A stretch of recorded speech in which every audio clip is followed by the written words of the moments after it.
I frankly think that crisis initiation is really tough. And it's very hard for me to see how the United States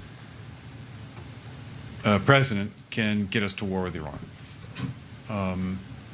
Which leads me to conclude that if, in fact, compromise is not coming, that the traditional way of America gets to war is what would be best for U.S. interests.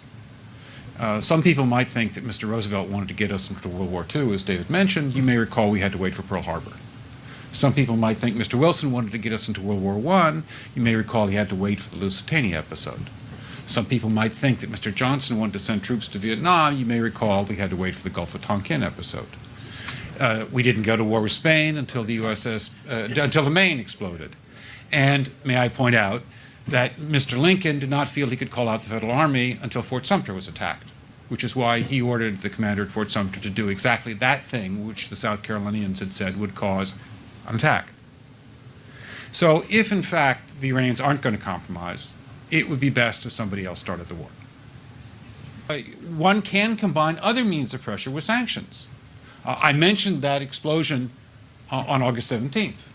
We could step up the pressure. I mean, look, people, Iranian submarines periodically go down. Someday one of them might not come up. Who would know why? We can do a variety of things if we wish to increase the pressure. I'm not advocating that, but I'm just suggesting that this is not a either-or proposition of, it's just sanctions has to succeed or other things.